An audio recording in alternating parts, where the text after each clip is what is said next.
नमस्कार, मी ॲडव्होकेट संदीप ससाने, सत्यविधी असोसिएट्समधून मी बोलतोय.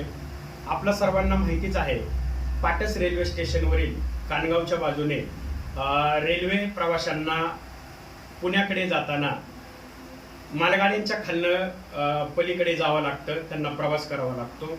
गेली अनेक वर्ष हा प्रवासी हा त्रास सहन करत आहेत. म्हणूनच आपण 13/1/2026ला पुणे DRMला रेल्वे प्रशासनाला एक कायदेशीर नोटीस पाठवली होती.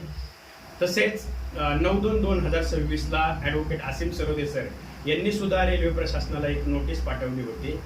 या नोटीसला रेल्वे प्रशासनाकडून आपल्याला रिप्लाय आलेला आहे, उत्तर आलेलं आहे. त्यामध्ये ते आपल्याला असं म्हणतायत की आम्ही पाटस रेल्वे स्टेशनवर आपल्या नोटीसला अनुसरून एक 6.5 कोटीची तरतूद FOB साठी पादचारी पुलासाठी केलेली आहे आणि लवकरच त्याचं टेंडरही आम्ही सध्या प्रोसेस केलेलं आहे.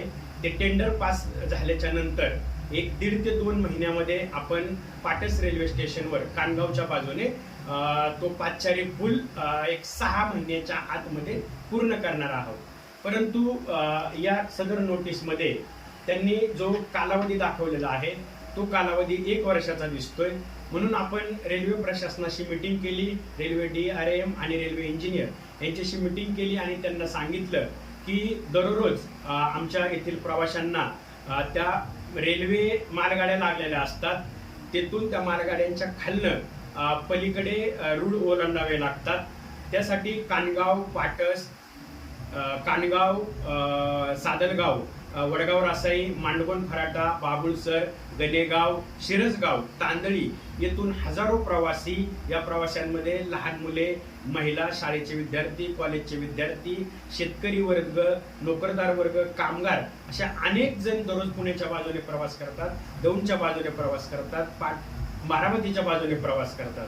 म्हणून आपल्याला विनंती आहे की जास्तीत जास्त एक 6 महिन्याच्या आतमध्ये हा पादचारी पूल कानगावच्या बाजूने आपण बांधून तो पूर्ण करावा आणि या रेल्वे प्रवाशांसाठी तो खुला करावा, अशी विनंती आपण रेल्वे प्रशासनाला केली आहे.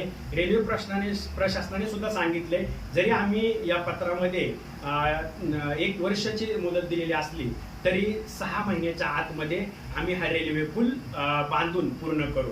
आम्ही त्यांना सांगितलं की जर 6 महिन्याच्या आत हा रेल्वे पूल जर कंप्लीट केला नाही तर आम्ही सत्यविधी असोसिएट्स तर्फे हायकोर्टामध्ये जनहित याचिका दाखल करू आणि त्या कायदेशीर प्रोसेसला आपल्याला सामोरं जावं लागेल. परंतु त्यांनी सांगितलं असं होणार नाही. एक 6 महिन्याच्या आत कानगावच्या बाजू